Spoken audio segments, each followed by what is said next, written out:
반갑습니다. 2023년 연말에 기온이 급강하면서 저희 회사의 수도가 동파되어 일주일 동안 애를 먹은 적이 있습니다. 평소에는 콸콸콸콸 잘 나오던 수돗물이 얼어서 안 나오니까 굉장히 불편했습니다. 물이 안 나오는 동안에 매일 주변의 식당에서 물을 길어다가 2개의 주방과 4개의 층별 화장실마다 넉넉히 비치하는 것이 보통 일이 아니었습니다. 결국은 큰 돈을 들여서 건물의 벽을 일부 깨고 동파된 수도관을 교체함으로써 수돗물이 다시 잘 나오게 되었습니다. 제가 10년 전에 경상남도의 한 도시에서 목회하는 어느 목사님을 위해 잠깐 기도를 해드렸던 적이 있습니다. 그때 성령님께서 환상으로 그 목사님 가정까지는 수도관이 잘 연결되어 있어서 물을 사용하는데 아무런 문제가 없는데 그 목사님이 수도꼭지를 막아놔서 수돗물이 전혀 안 나오는 것을 보여주시면서 그 목사님께 제발 기도 좀 해라. 네가 목회를 하면서 다른 일 하다고 바쁘기만 하고 기도를 안 하니까 너의 삶과 네가 담임하는 교회에 생수가 고갈되었겠니라고 권면하시는 것을 전달했던 적이 있습니다. 저와 여러분은 어떻습니까? 우리도 혹시 우리 집 주방까지는 수도관이 잘 연결된 상태임에도 우리가 수도꼭지를 막아놔서 하나님이 부어주시려고 하는 은혜를 스스로 거부하거나 단절하고 있지는 않는지요. 심지어 수도관이 파괴된 상태여서 하나님의 은혜가 저 멀리서 줄줄 새고 있는 상태는 아닌지요. 혹시 우리 중에 이런 경우에 해당하는 분들이 계시다면 뒤로 미루지 마시고 오늘 당장 자기 신앙의 수도관과 수도꼭지를 필히 점검해 보시기를 바랍니다. 오늘은 바이블 에센스 75번째 시간입니다. 오늘은 복음을 위해서 고난을 함께 받으라는 주제로 공부를 하도록 하겠습니다. 2023년이 지나고 2024년이 시작된 지 벌써 2주가 지났습니다. 한 해가 지나고 새로운 해가 시작되었다는 이야기는 우리가 한 살 더 먹었다는 이야기고 한 살 더 먹었다는 이야기는 그만큼 늙었다는 이야기며 좀 더 죽음에 가까워졌다는 말입니다. 너무나 당연한 이야기죠. 우리 인간에게 노화와 죽음은 피할 수 없는 숙명입니다. 모든 인간은 태어나서 결국은 늙고 병들고 죽습니다. 그런데 인간의 노화, 즉 나이가 든다는 것에는 빛과 그림자라는 양면성이 있습니다. 나이 들매 부정적인 측면은 모든 면에서 약해진다는 것이죠. 우리는 세월이 흐를수록 신체적으로 그리고 감정적, 의지적으로 급격히 약해집니다. 저도 요즘 부쩍 제 자신이 약해지고 있다는 것을 실감합니다. 하지만 나이가 든다는 것에는 꼭 부정적인 측면만 있는 것이 아니고 긍정적인 면도 존재하죠. 그중 한 가지가 지혜로워진다는 것입니다. 물론 모든 사람이 나이를 들면서 지혜로워지는 것은 아닙니다. 오히려 나이가 들면서 더 어리석고 고집이 세지는 사람도 아주 많습니다. 하지만 우리가 인생을 잘 살아낸다면 나이를 들면서 더욱 지혜로워질 수 있고 또 그래야만 합니다. 인간이 지혜로워진다는 데는 여러 의미가 있겠지만은 제가 생각할 때 지혜의 가장 중요한 요소는 어떤 일이나 사태의 맥락을 아는 안목이 생긴다는 것이 아닐까 싶습니다. 예컨대 제가 한국 개신교의 일원으로 56년을 살아보니까 최소한 그 56년 동안 일어났던 현상에 대해서는 맥락을 아는 안목이 나름 생겼습니다. 저는 제가 태어나기 전의 역사에 대해서는 누군가에게 전해 들은 풍월로 어렴풋이 알 뿐이고 이 다음에 제가 죽은 다음에 일어날 일들에 대해서는 전혀 아는 바가 없지만은 그러나 제가 태어나서 지금까지 살아오는 동안에 있었던 일들은 상당 부분 제가 몸으로 직접 겪어낸 일이기 때문에 그 맥락에 비춰서 어떤 사태나 현상을 분석하고 진단할 수 있는 소정의 힘이 있습니다.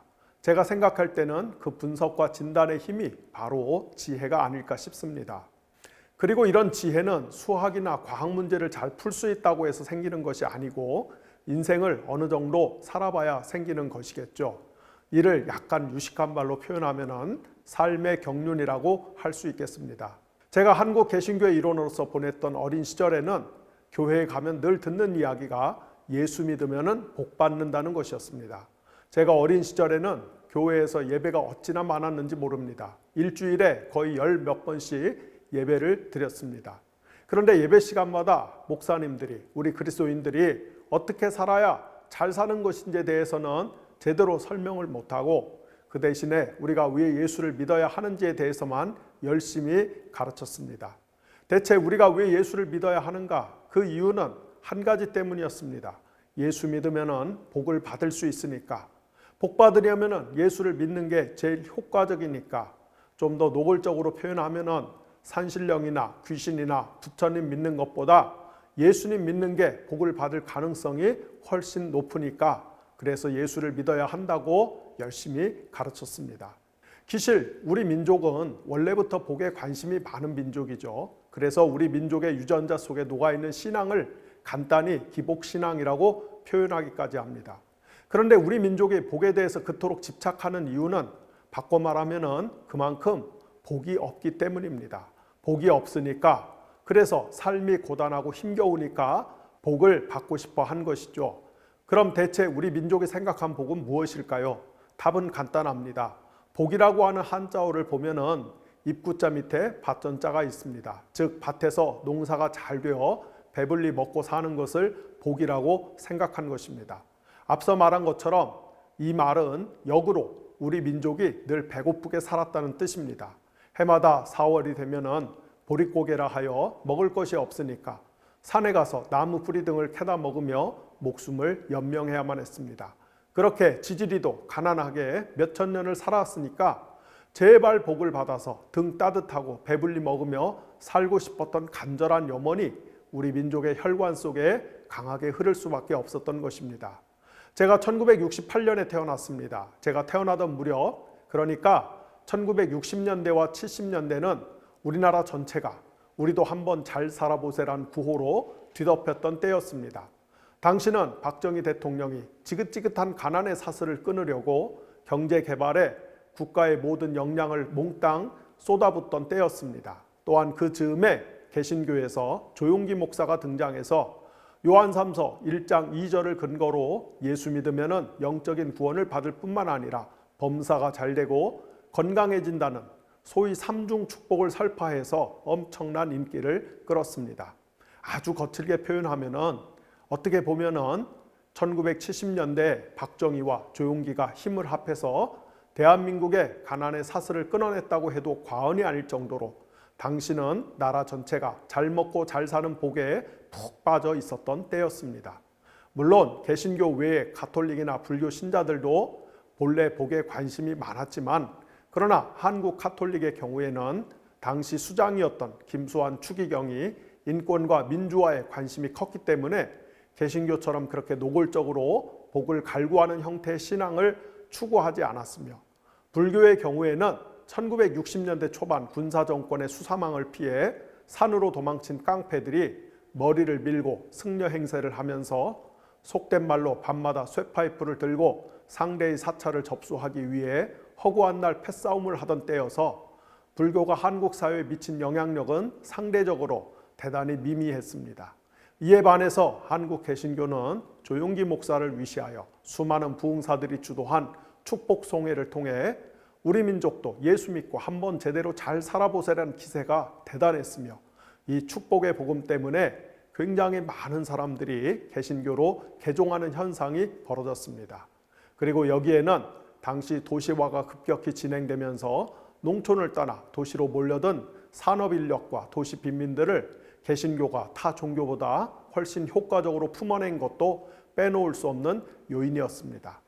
아무튼 이렇게 해서 일제강점기 때만 해도 일본 제국주의가 지배하는 현실이 너무나 괴롭고 고달프니까 어서 빨리 죽어서 다시는 슬픔도 아픔도 고통도 없는 저 천당에 가서 예수님과 더불어 영원히 행복하게 살고 싶다는 완전히 내세지향적인 신앙을 추구했던 한국 개신교가 그러나 가난했던 1960년대와 70년대를 지나 1980년대부터 나라 전체가 어느 정도 먹고 살게 된 다음부터는 예수를 믿는 목적이 어떻게 하면 이 세상에서 좀 더 큰 집에 살고 출세해서 힘이 세지고 건강하게 오래 살 수 있는지에 초점을 맞춘 현세 기복적인 종교로 180도 탈바꿈을 해버렸습니다.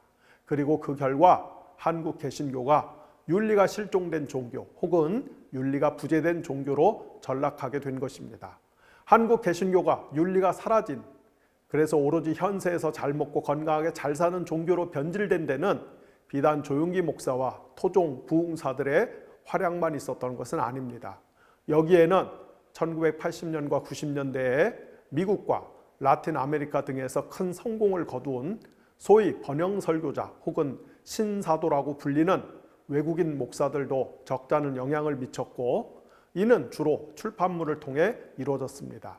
지금은 한국 개신교가 가파른 쇠락의 길을 걷고 있기 때문에 아무리 좋은 책을 출판해도 적자를 면치 못하지만은 최소한 2010년까지는 긍정의 힘, 야베스의 기도, 시크릿, 목적이 있고 삶 같은 도서들이 기독교 책이란 가면을 쓰고 나와서 연거푸 밀리언셀러를 기록하면서 이런 책을 냈던 출판사가 거뜬히 빌딩 하나쯤 사는 일이 가능했던 시기였습니다. 사실대로 이야기하자면은 한국의 수많은 기독교 출판사들은 겉으로는 문서 선교를 내세우지만은 실제로는 돈을 버는 것이 주된 목적이기 때문에 이른바 돈이 될 것 같은 책이라면은 그 책이 신학적으로 건전한지 아닌지를 비판적으로 따져보지 않고 무작정 한국교회 소개하는 일을 서슴지 않았습니다. 그래서 1980년대 이후부터 한국교회 신사도 운동가들, 번영 설교자들의 책이 범람하기 시작했고, 이들이 주장하는 예수를 믿으면 영적인 권세 플러스 물적인 권세 플러스 인적인 권세를 받아서 부자가 되는 것이 숙명이라는 식의 논리가 한국교회를 크게 오염시켰습니다. 제가 그냥 점잖게 표현해서 오염시켰다는 것이지 더 정확하게 말하면 교회를 타락시켰습니다.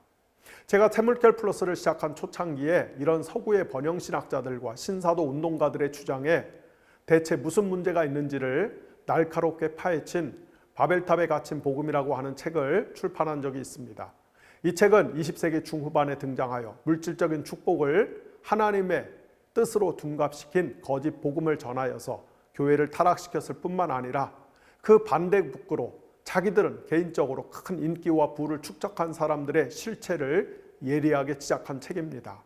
그런데 이 책을 출판하고 몇 달 후에 서울 강남의 어느 초대형 교회의 원로 목사님이 제게 직접 전화를 걸어서 자신이 이 책을 읽으면서 너무 큰 감명을 받았다며 자기 제자들에게 선물하고 싶다면서 50권쯤 단체 주문을 한 적이 있었습니다.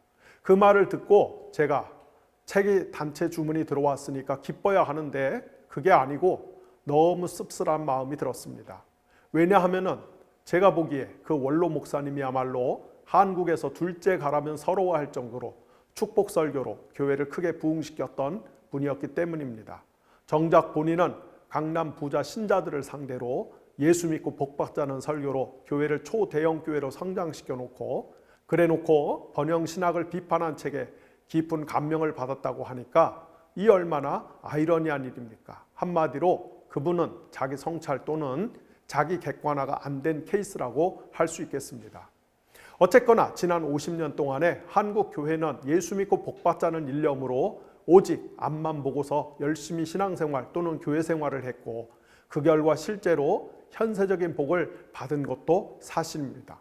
한국 사회의 상층부에 돈 많은 기독교인들이 꽤 많습니다. 그런데 우리 사회의 상층부를 차지하고 있는 기독교인들이 한국 사회의 성화, 즉 한국 사회가 거룩해지도록 무슨 노력을 하고 있는지를 따지자면은 이거는 완전히 다른 문제가 됩니다. 오히려 한국의 돈 많고 힘센 기독교인들이 자신들이 현재 누리고 있는 사회적, 경제적 특권을 자녀들에게 세습하면서 계속 유지하고 싶은 욕심에 한국 사회에서 정의가 실현되고 사회적 약자들이 보호받는 것을 도외시하고 나아가 방해하는 일들이 빈번하지 않습니까? 또 그로 인해서 한국의 시민사회가 볼 때 한국 교회가 지나치게 이기적이고 탐욕스럽다고 느껴지고 있지 않습니까?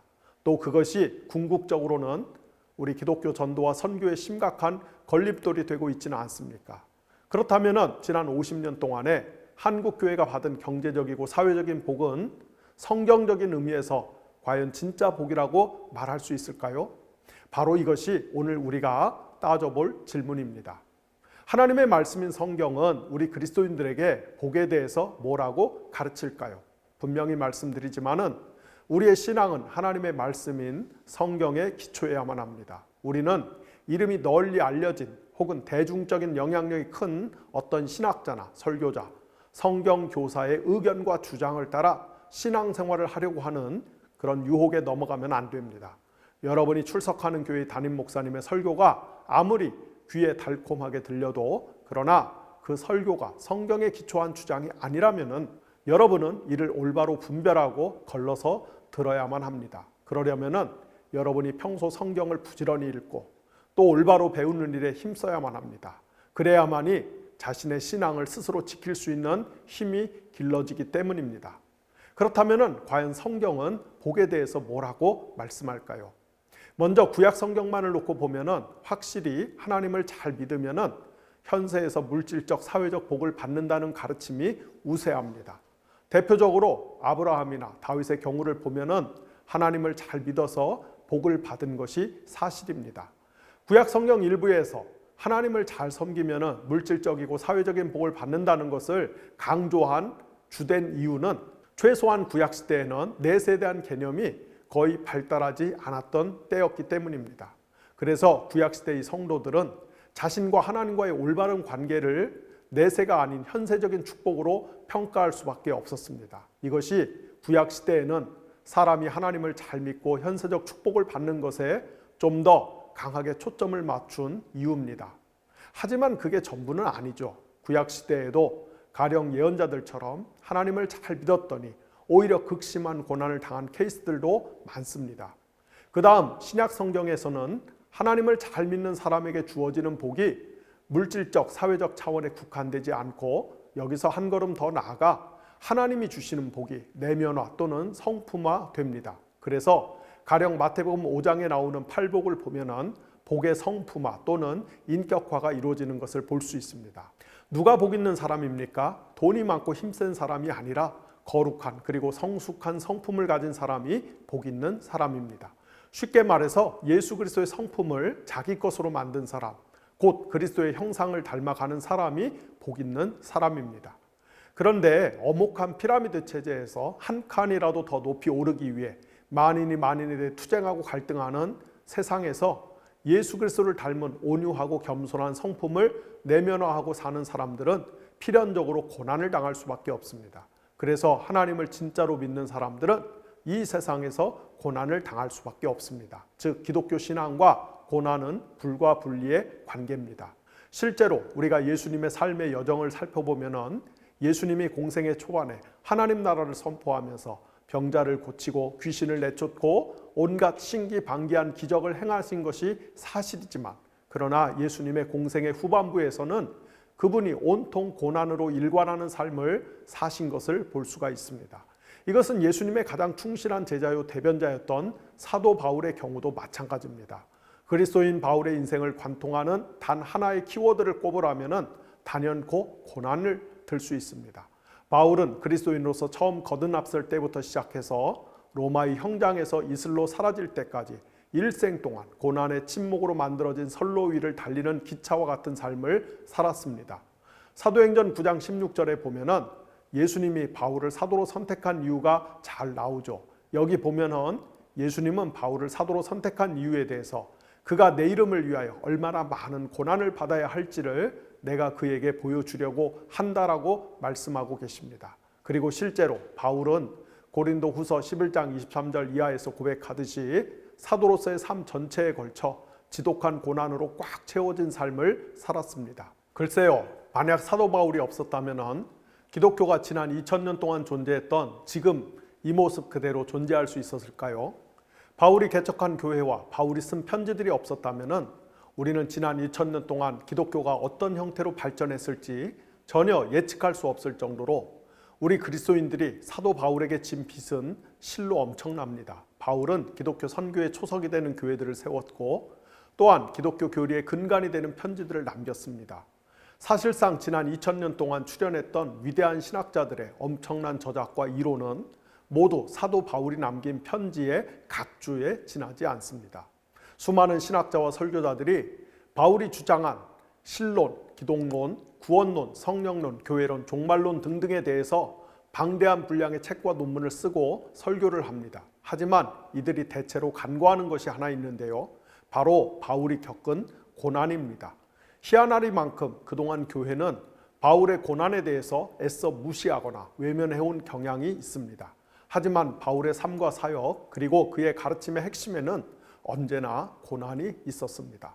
더 정확히 말하면 예수 그리스도를 위해 받은 고난이 있었습니다. 따라서 이 고난이야말로 사도 바울의 핵심 정체성이라고 할 수 있겠습니다. 바울은 사도행전 14장 22절에서 이렇게 말합니다. 우리가 하나님 나라에 들어가려면 반드시 많은 환난을 겪어야 합니다.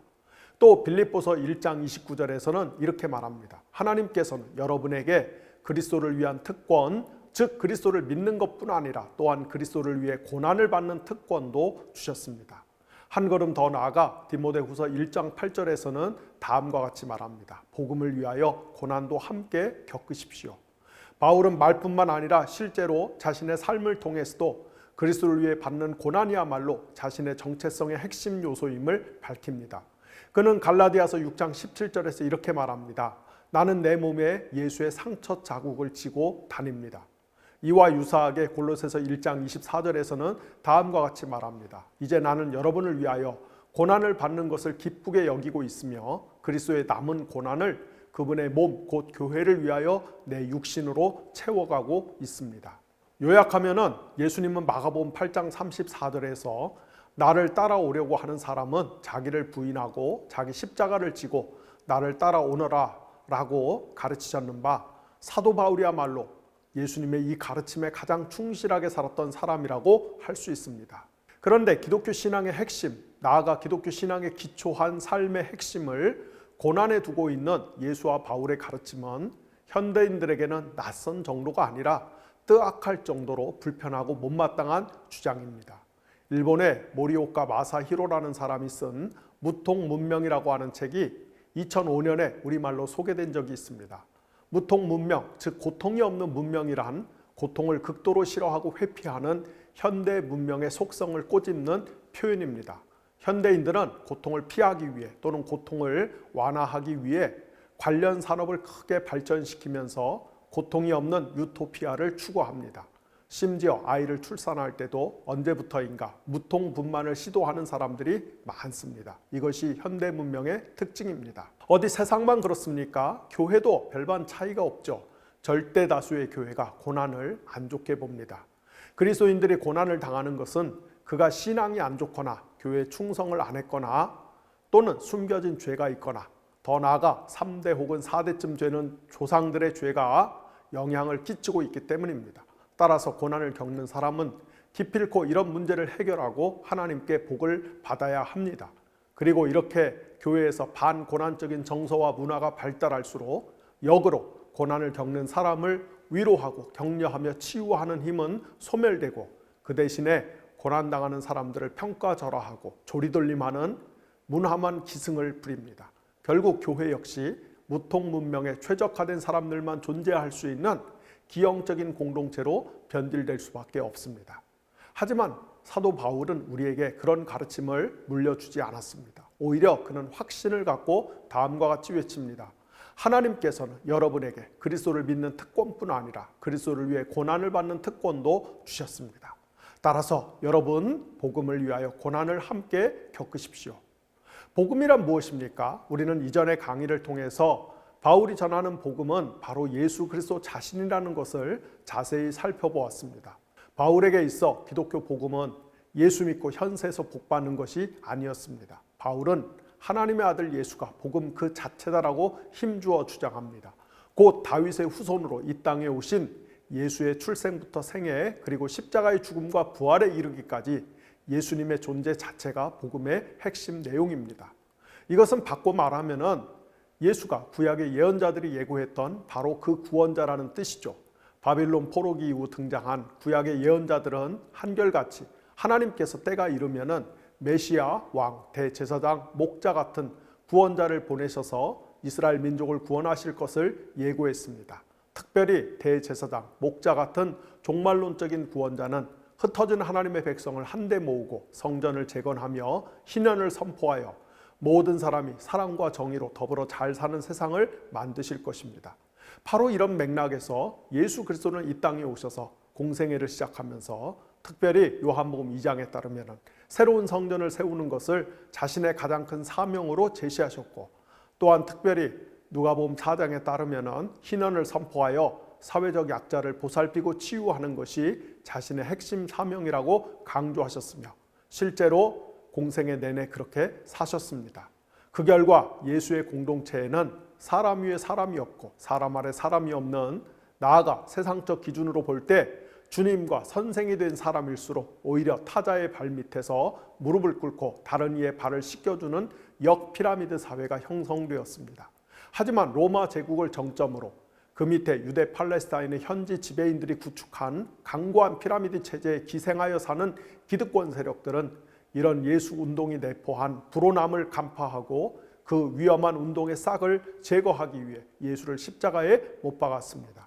하지만 예수는 모든 인류가 저지르는 죄, 곧 엄혹한 피라미드 체제를 구축하고 만인이 만인에 대해서 투쟁하려는 욕망을 대속하기 위해 십자가에서 자신을 속죄 제물로 바쳤으며, 하나님은 그런 예수의 생애와 죽음이 전적으로 하나님의 뜻에 부합하며 또 그 길만이 끝없이 자기를 주장하면서 만인이 만인에 대해 투쟁하는 인류의 죄를 대속하는 유일한 방편임을 알리기 위해 예수를 다시 살리심으로써 예수의 옳음을 입증하셨습니다. 바로 이것이 복음의 내용인 것입니다. 신약 성경의 저자들은 우리가 이 복음의 내용을 믿으면 그 믿음이 우리를 예수 그리스도와 연합시켜, 즉 우리를 예수의 죽음과 부활에 내포시켜서 그 믿음으로 인해 우리 역시 예수와 더불어 십자가에서 죽고 부활한다는 주장을 일제히 펼쳤습니다. 우리는 실제로는 예수 그리스도처럼 십자가에서 죽고 부활한 적이 없지만은, 그러나 우리가 예수 그리스도의 죽음과 부활을 믿으면은 그 믿음이 우리를 예수와 연합시켜 우리가 십자가에 죽고 부활하는 것과 동일한 효과를 자아낸다는 것입니다. 나아가 바울은 우리가 믿음을 통해 예수 그리스도의 죽음과 부활에 연합하여 그와 함께 우리도 십자가에서 죽고 부활하여 구원을 얻은 직후부터는 우리에게 소위 주권의 전이가 일어나서 우리의 소속이 사탄의 왕국에서 그리스도의 왕국으로 바뀐다는 것을 강력하게 설파합니다. 골로새서 1장 13절이 대표적인 말씀입니다. 아버지께서 우리를 암흑의 권세에서 건져내셔서 자기의 사랑하는 아들의 나라로 옮기셨습니다. 따라서 우리가 예수 그리스도를 믿고 구원을 받았다는 것은 달리 말하면 우리의 국적이 바뀌었다는 뜻입니다. 그러므로 구원받은 그리스도인들은 기존에 속해 있던 사탄의 왕국의 법, 즉 모든 사람이 자아의 확장과 성취를 위해서 만인이 만인에 대해 투쟁하며 사는 나라의 법의 지배를 받는 대신에 이제는 타자를 위해 기꺼이 자기 은사와 생명을 나눠주는 사랑의 왕국의 법의 지배를 받게 됩니다. 여기서 문제는 예수 그리스도가 2000년 전에 십자가에서 성취한 구원이 아직 최종적으로 완성되지 않았다는 것입니다. 2000년 전 예수 그리스도가 성취한 구원은 첫 열매의 형태를 띠고 있을 뿐, 그것의 최종적이고 궁극적인 추수는 역사의 종말에 일어날 그리스도의 재림 때에야 가능합니다. 2차 세계대전 직후에 활동했던 신약학자들은 이를 D-Day, 즉 디시전 데이와 V-Day, 즉 빅토리 데이라는 구도로 설명을 했습니다. 히틀러가 지배한 독일, 이탈리아, 일본과 미국, 영국, 소련이 주도한 연합국 사이에 1939년부터 1945년까지 벌어졌던 제2차 세계대전의 총 사망자 수는 약 5,400만 명에 달합니다. 따라서 제2차 세계대전이야말로 인류 역사에서 벌어졌던 전쟁 중에 가장 끔찍한 전쟁이었던 셈입니다. 유럽에서 벌어진 제2차 세계대전은 1945년 5월 8일 독일이 공식 항복문서에 서명함으로써 끝났지만은, 이 참혹한 전쟁의 실질적인 성패는 1944년 6월 6일 15만 6천 명의 연합군이 프랑스 북부의 노르망디 해안에 상륙하여 일거의 전세를 뒤집는 데 성공함으로써 결정되었다는 것이 중론입니다. 말하자면은 연합군이 노르망디 해안에 성공적으로 상륙하여 전쟁의 성패를 결정한 1944년 6월 6일이 디시전 데이라면은 전쟁이 완전히 끝난 1945년 5월 8일은 빅토리 데이인 셈입니다. 마찬가지로 예수 그리스도가 2000년 전 골고다 언덕에 세워진 십자가에서 인류의 죄를 대속하고 부활하여 사탄의 세력을 꺾은 날은 하나님의 왕국과 사탄의 왕국 사이에 벌어지는 우주적 전쟁의 디시전 데이에 해당하고, 역사의 종말에 예수 그리스도가 다시 오셔서 사탄의 세력을 완전히 소탕하고 완전한 구원을 이루어 우주 성전을 완성하시는 날이야말로 빅토리 데이에 해당한다고 하겠습니다. 이를 아주 간단히 표현하면은 하나님께서 그분의 독특한 종류의 아들인 예수 그리스도를 통해 이루신 구원은 이미 성취되었지만은 그러나 아직은 완성되지 않았습니다.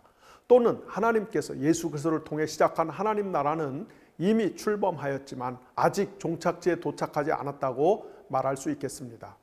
그러므로 모든 시대의 그리스도인들은 구원의 이미와 아직 사이에서 벌어지는 긴장 관계 속에 놓여 있습니다. 즉 구원의 과거 시제와 미래 시제 사이에 놓여 있는 현재 시제를 살아내는 것이 그리스도인의 삶입니다.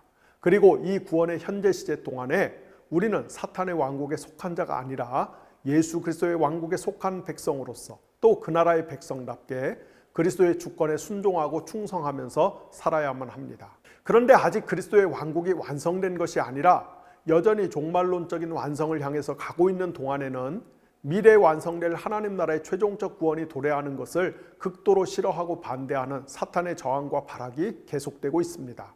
따라서 우리 그리스도인들이 구원의 현재 시기 동안에 예수 그리스도의 주권에 순종하기 위해 사랑과 정의와 생명과 평화의 가치를 위해 살려고 하면 할수록 사탄의 공격과 방해가 더욱 집요하고 극심하게 나타날 수밖에 없습니다. 그것이 바로 그리스도인의 삶에 나타나는 고난인 것입니다. 쉽게 말해서 우리가 직장 생활을 하면서 또 사업을 하면서 정치의 영역 등에서 심지어 목사와 장로들이 수두룩하게 모인 노회나 연회, 총회 등에서 정말로 생명과 정의와 평화의 가치를 추구하려고 하면 사람들이 박수를 치면서 환영하는 것이 아니라 그 사람을 매장하고 제거하려고 별의별 짓을 다 하는 것을 어렵지 않게 볼 수 있습니다. 저는 살면서 이런 일들을 너무나 개인적으로 많이 겪었기 때문에 이 점에 대해서 실감나게 잘 압니다. 그래서 예수를 제대로 잘 믿으려고 하면은 복을 받는 것이 아니라 오히려 반드시 고난을 당합니다. 그래서 바울은 복음을 위하여 고난을 당하라고 격려할 뿐더러 하나님이 우리에게 주신 특권 중에는 예수 믿고 구원받는 것뿐만 아니라 예수 때문에 고난을 당하는 것도 포함된다고 자신 있게 이야기하고 있는 것입니다. 절대 다수의 그리스도인들이 자신이 정말로 구원을 받았는지 아닌지 알고 싶어 하죠. 자신이 살아있는 동안에 분명히 구원을 받았다고 확신을 했는데 이 다음에 죽은 후에 보니까 생명책에 자기 이름이 누락되어 있으면 얼마나 아찔합니까? 그러니까 그리스도인들이 자기가 구원을 받았는지 아닌지에 대해서 관심을 기울이는 것은 당연한 현상이라고 하겠습니다. 그렇다면 우리는 자신이 구원을 받았는지 아닌지를 어떻게 확신할 수 있습니까? 이에 대해서 어떤 사람들은 자신이 예수 믿고 죄 용서를 받은 날짜를 정확히 기억하고 있어야 한다라고 주장하기도 하고, 또 어떤 사람들은 자신의 내면 세계에 큰 기쁨과 평안이 있는지가 중요하다라고 주장하기도 하고, 또 어떤 이들은 이 세상에서 경제적이고 사회적인 축복을 받았는지 여부가 하나님이 그 사람을 사랑하시는 구원의 표징 역할을 한다라고 주장합니다. 심지어 종교개혁가들과 그 후예들도 비슷한 생각을 했습니다. 그래서 만일 어떤 사람이 구원받은 것을 스스로 입증하려면 그가 부지런히 일을 해서 돈을 벌어 부자가 되어야 한다라고 믿었으며, 그 결과 기독교가 서구 사회에서 자본주의가 태동하는 원동력이 되었다라고 주장하기도 합니다. 하지만 여러분, 이 모든 현상은 즉 신앙을 가짐으로써 자기 내면 세계가 평화로워지고 또 물질적으로 부자가 되고 하는 이런 일들은 꼭 기독교가 아니더라도 다른 종교에도 얼마든지 있는 현상입니다. 서울 강남구 서초동에 가면은 몇 천억을 들여서 세운 예배당이 있는데요. 그 교회에 다니는 사람들은 그 예배당 건축이 하나님이 하신 일이라며 자랑스럽게 떠들곤 했습니다.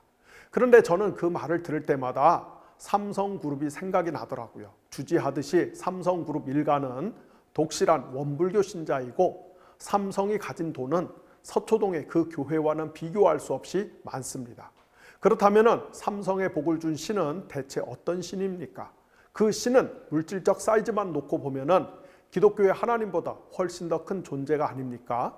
이렇게 우리가 이 세상의 가치체계 또는 가치의 기준을 갖고 하나님의 구원을 계량화하려고 하면은 큰 오류가 발생할 가능성이 높아집니다. 우리는 이 점을 늘 조심해야만 하겠습니다. 오히려 바울의 신학적 사유와 논리에 따르면은 우리가 하나님의 진짜 백성으로서 구원을 받았다는 가장 분명한 증거가 무엇이냐면은 바로 예수 그리스도를 위해서, 즉 복음을 위해서 고난을 받는 것입니다. 그렇습니다.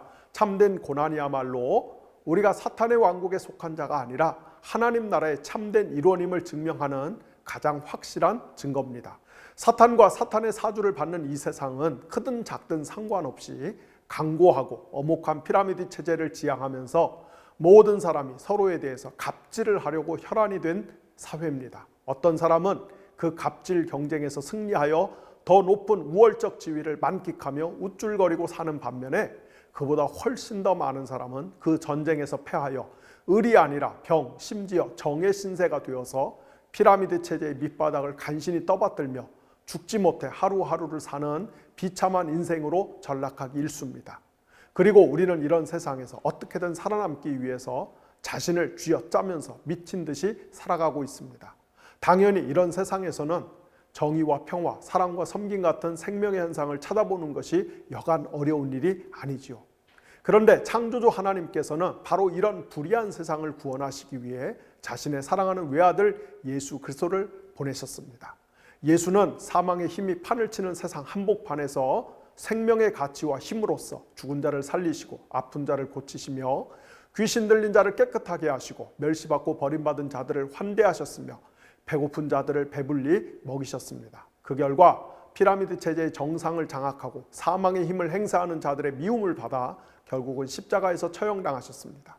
하지만 하나님께서는 피라미드 체제의 정상에서 사망의 힘을 행사하는 자들의 존재 방식이 아닌 십자가에서 죽은 예수의 존재 방식이 옳다는 것을 예수를 다시 살리심으로써 온 우주에 공포하셨으며 부활한 예수는 성령을 파송하여 그 성령을 받아 모신 사람들로 하여금 자신의 길을 따라 이 세상 한복판에서 사망의 질서가 아닌 생명의 가치와 힘을 시연하면서 살라고 명령하셨습니다. 우리 그리스도인들이 바로 그 부르심을 받은 사람들입니다. 따라서 우리가 우리 주님 예수의 명을 따라 생명의 가치, 곧 사랑과 섬김과 정의와 평화의 가치를 이 땅에서 실천하려고 하면은 우리 주님 예수를 십자가에 못 박았던 사탄의 세력들이 우리에게도 해코지를 하기 마련입니다. 그것이 바로 우리가 겪는 고난인 것입니다. 하지만 이 고난이야말로 역으로 우리가 주님 예수의 나라에 속한 참된 백성이라는 것을 가장 잘 보여주는 구원의 징표인 것입니다. 그러므로 교회는 모든 그리스도인들에게 복음, 즉 주님 예수 그리스도를 위해서 고난을 받아야 한다라고, 고난을 받자라고 가르쳐야만 합니다. 바울의 논리에 따르면은 그것은 단순히 그리스도인들의 의무가 아니라 특권인 것입니다. 하지만 현실은 어떻습니까? 우리는 더 이상 교회에서 고난에 대한 설교를 듣기가 어렵습니다. 반대로 고난을 가르치는 교회는 인기가 없습니다. 나아가 오늘날의 교회는 고난을 안 가르치는 정도가 아니라 고난을 미워하고 혐오하기까지 합니다. 심지어 교회가 앞장서서 이 세상에서 생명과 정의의 가치를 실현하기 위해 애쓰는 사람들을 핍박하고 괴롭히는 경우들도 비일비재합니다. 실로 땅을 치며 통곡할 노릇이죠. 하지만 사도 바울은 우리에게 고난을 멀리하고 배격하는 그런 기형적인 기독교 신앙을 가르친 적이 단 한 번도 없습니다. 오히려 그는 빌립보서 1장 9절로부터 11절에서 이렇게 말합니다. 내가 기도하는 것은 여러분의 사랑이 지식과 모든 통찰력으로 더욱더 풍성하게 되어서 여러분이 가장 좋은 것이 무엇인지를 분별할 줄 알게 되는 것입니다. 그리하여 여러분이 그리스도의 날까지 순결하고 흠이 없이 지내며 예수 그리스도께서 주시는 의의 열매로 가득 차서 하나님께 영광과 찬양을 드리게 되기를 나는 기도합니다. 바울은 저와 여러분이 의의 열매가 가득한 삶을 살게 해달라고 기도하고 있습니다. 한국교회를 목회하는 목사님들이 자기 교회의 양떼를 생각하며 드리는 기도가 무엇일까요? 한국교회 목사님들은 바울처럼 자기 교회 성도들이 의의 열매가 가득한 삶을 살게 해달라고 기도할까요? 아니면은 자기 교회를 출석하는 신자들이 그저 건강하고 돈 많이 벌어서 헌금을 많이 할 수 있게 해달라고 기도할까요? 대체 여러분이 생각하는 의의 열매란 무엇인가요? 기복신앙을 갈구하면서 기도를 많이 하고 헌금을 많이 하고 교회에서 성가대와 주일학교와 선교회 봉사를 많이 하면은 그게 의의 열매일까요? 그렇게 해서 신도들이 열심히 봉사하고 헌금을 하면은 그 다음에는 무슨 일이 벌어집니까? 목사들이 그 열매를 독점 독식한 채 그 힘을 바탕으로 노예와 총회에 가서 감투 전쟁을 벌이고 자기들이 교회 피라미드 체제의 최정상에서 누리는 특권을 세상의 군주들이 피라미드 체제의 최정상에서 누리고 있는 특권과 동일시하여 설교 시간마다 세상의 부자와 권력자들의 편을 드는 이야기를 아무렇지 않게 내뱉고 궁극적으로는 그렇게 한평생 누린 꿀단지 기득권을 자식에게 기어코 세습하려고 하지 않습니까? 여러분, 그게 성경이 가르치는 교회입니까? 예수 그리스도가 그런 짓을 하라고 십자가에서 대신 죽으셨습니까? 결탄코 아닙니다. 성경이 가르치는 의의 열매란 단순히 종교적 봉사와 헌신만을 뜻하지 않습니다. 오히려 사망의 힘이 횡행하며 판을 치는 이 세상 한복판에서 하나님 나라의 생명의 가치와 힘을 널리 증거하며 실천하는 올곧은 삶을 뜻합니다.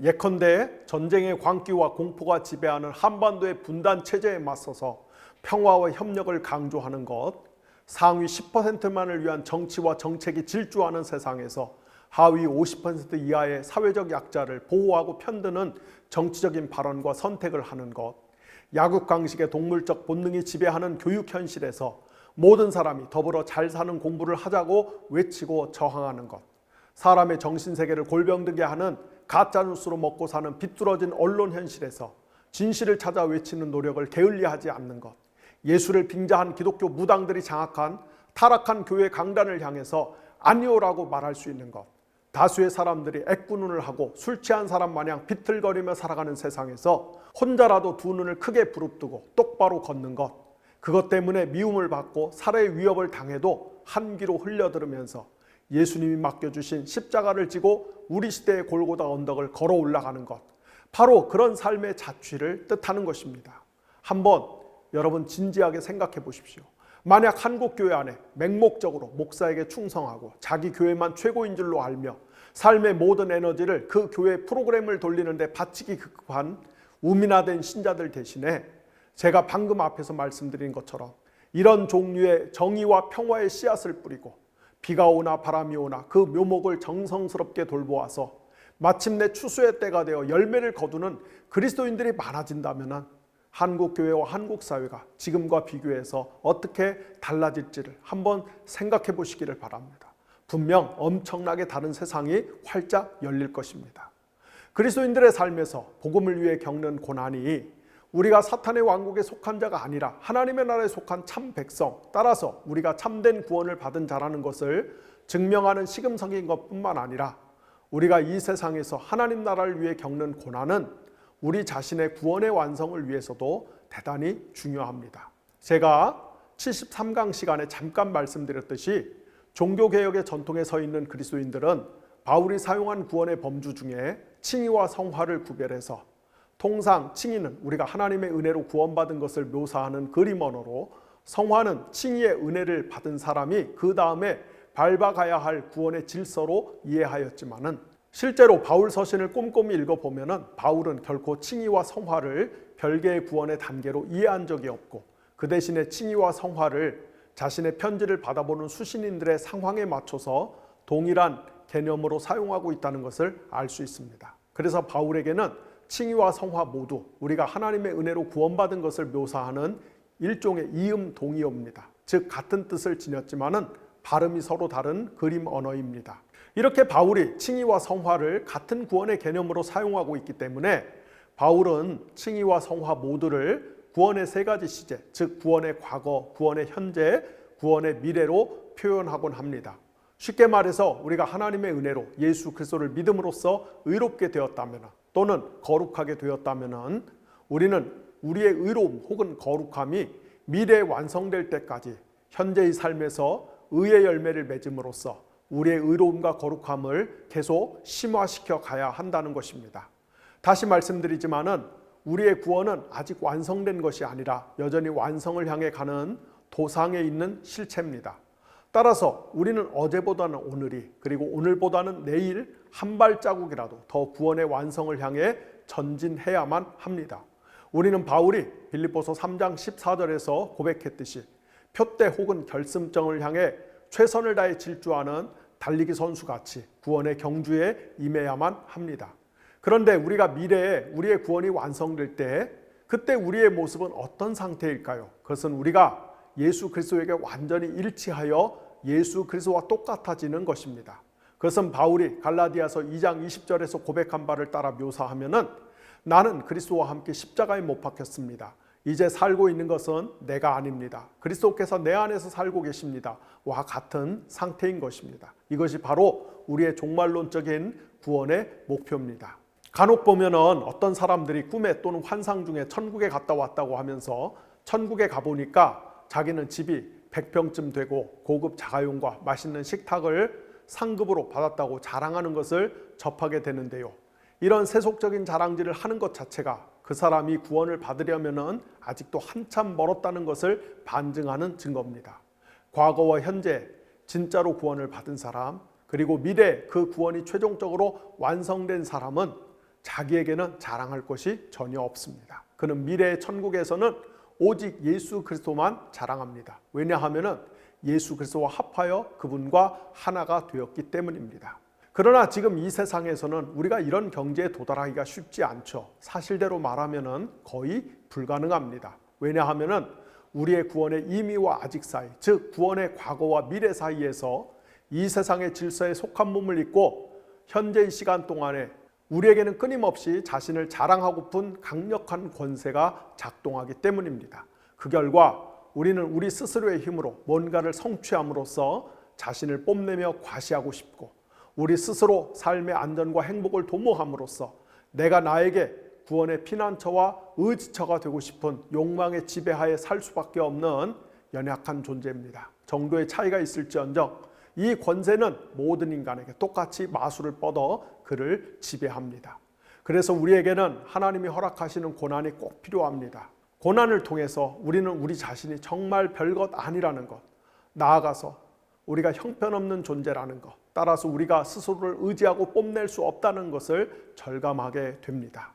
고난을 통해서 우리 몸에서 자신을 과시하고 의지하는 힘이 빠져야만이 우리는 그때 비로소 우리 주님 예수 그리스도를 의지하고 그분과 연합하는 삶을 시작할 수 있습니다. 말하자면은 고난은 우리를 거룩하게 만드는 가장 좋은 훈련장입니다.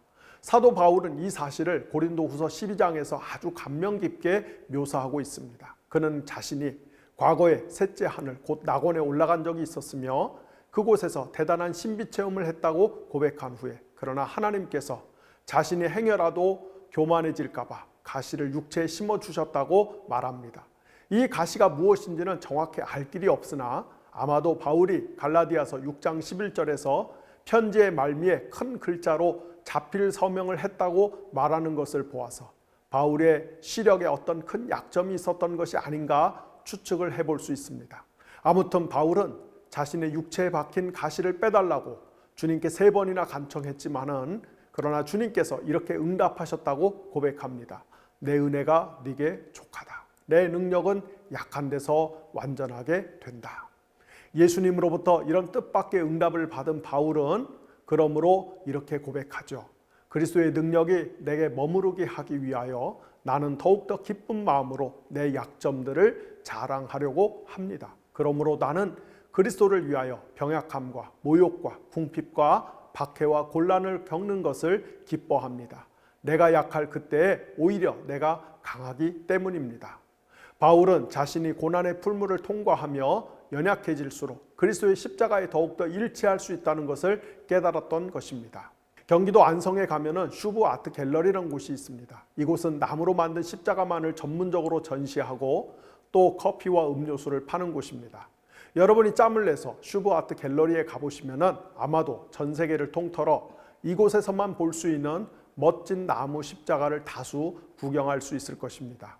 거의 20년째 나무 십자가만 만드는 우예본 작가님은 예수 믿기 전에는 본래 독실한 불교 신자에다가 1000억 대의 매출을 올리는 회사의 대표였습니다. 그러나 사업이 쫄딱 망한 후 50세가 넘어 극적으로 예수님을 만나게 되었고 그 이후에 오로지 나무 십자가를 만드는 일에만 전념하고 계십니다.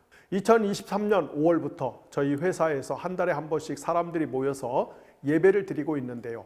그분들이 지난 1월 11일 제 생일에 슈브 아트 갤러리에서 근사한 나무 십자가를 하나 구입해 선물로 주셨습니다.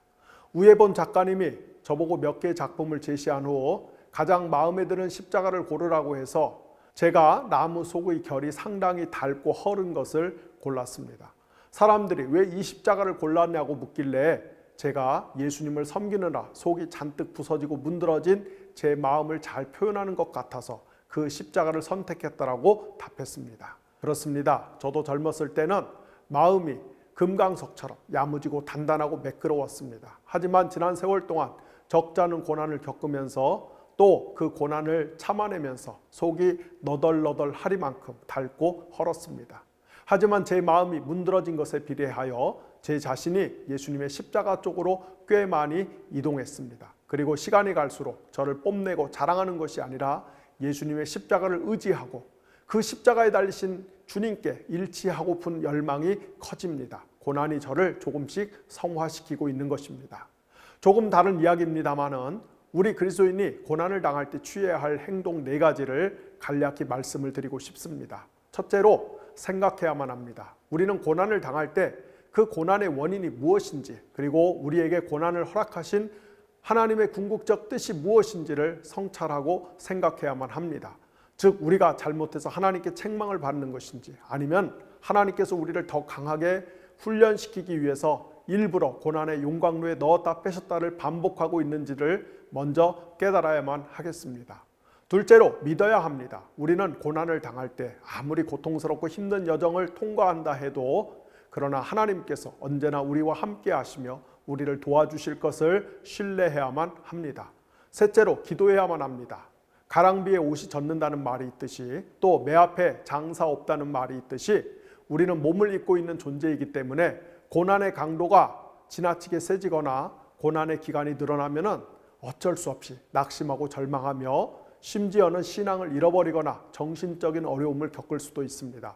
그러므로 우리는 하나님께서 우리의 고난의 길이와 강도를 감당할 수 있는 수준과 범위 내에서 조절해 주시도록 기도를 해야만 하겠습니다. 또한 우리에게 고난을 이길 수 있는 능력을 달라고 기도를 해야만 하겠습니다.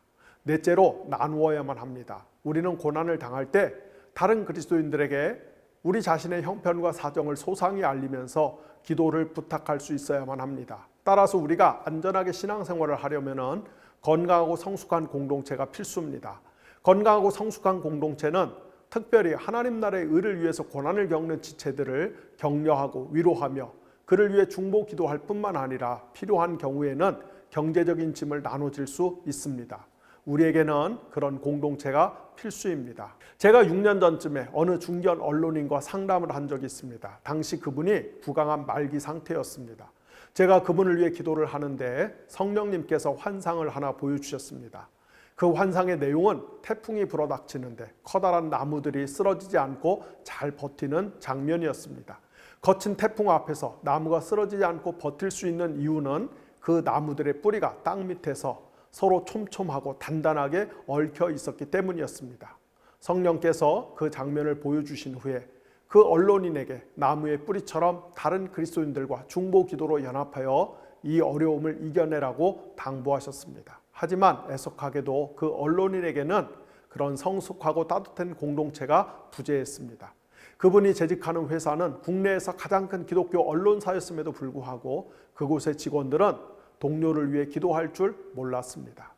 여러분은 어떻습니까? 여러분에게는 고난을 겪을 때 함께 곁에서 그 짐을 나눠줄 수 있는 따뜻하고 성숙한 공동체가 있습니까?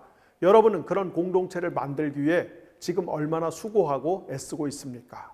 꼭 기억하십시오. 우리에게는 반드시 그런 공동체가 필요합니다. 또 그런 공동체가 있어야만이 우리는 하나님 나라를 위해 그리고 예수 그리스도의 복음을 위해 고난을 감수하는 동력을 얻을 수 있는 것입니다. 간절히 바라기는 한국교회 하나님 나라의 의로움을 위해 기꺼이 고난을 받는 그리스도인들이 지금보다 훨씬 더 많아지기를 소망합니다. 그리고 그런 용맹한 그리스도인들을 통해서 이 땅에서 어둠의 권세가 도망가고 하나님 나라의 정의와 생명의 빛이 온 누리에 가득해질 수 있기를 기도합니다. 기도하겠습니다. 하나님 아버지, 저희에게 예수 그리스도를 믿는 특권뿐만 아니라 예수 그리스도를 위해서 고난을 받을 수 있는 특권도 주신 것을 감사를 드립니다. 사도 베드로의 지적처럼 우리가 악하고 게을러서 고난을 받으면은 부끄러운 것이지만 잘못된 것이지만은 우리가 예수 그리스도의 가르침을 따라서 정의와 생명과 평화와 사랑을 위해서 수고하다가 고난을 받으면은 그것은 우리가 하나님 나라의 백성으로서 감사하고 자랑할 만한 것이오니 이런 고난을 받는 그리스도인들이 한국 교회와 한국 사회 안에 지금보다 훨씬 더 많아질 수 있도록 도와주시기를 원합니다. 그리하여 이 땅에서 하나님 나라의 복음의 가치를 따라 사는 그리스도인들의 고난 때문에 한국 사회가 훨씬 더 정의로워지고 훨씬 더 살만한 그런 나라가 될 수 있도록 생명의 물결이 넘실거리는 축복된 나라로 변모될 수 있도록 성령께서 도와주시고 역사하여 주시기를 원합니다. 우리가 고난을 당할 때 두려워하지 않게 하시고 낙심하지 않게 하여 주시고 하나님이 언제나 우리와 함께 하시고 성령님을 통해서 우리를 보호하시고 힘주시고 지혜 주시고 능력 주실 것을 확신하면서 예수님의 십자가를 지고 우리도 고난의 사명을 잘 감당할 수 있는 참된 신앙이 될 수 있도록 도와주시기를 원합니다. 오늘도 이 영상을 보는 분들 가운데 몸과 마음이 아프고 힘들고 지치고 절망하는 모든 분들을 주님께서 각자의 형편과 사정에 맞게 고쳐주시고 살려주시고 위로해 주시고 자유케 해주시고 세워주시는 그런 맞춤형 은혜들을 베풀어 주시기를 원합니다. 2024년도가 이제 시작되어서 3주차에 접어듭니다. 주님, 저희들에게 지혜를 주셔서 세월을 잘 아끼고 선용할 수 있도록 도와주시고 우리가 2024년도에 나라 안팎에 많은 변화들이 있고 여러 가지 위기들이 있을 때 기도하면서 하나님의 뜻이 하늘에서 이루어진 것처럼 또한 이 땅에서 이루어질 수 있도록 그렇게 기도로 주님과 동역할 수 있도록 도와주시고 또 2024년 동안에 저희들의 삶 속에서 많은 의의 열매를 맺을 수 있도록 힘을 더하여 주시옵소서. 감사드리며 예수님의 이름으로 기도를 드렸습니다. 아멘.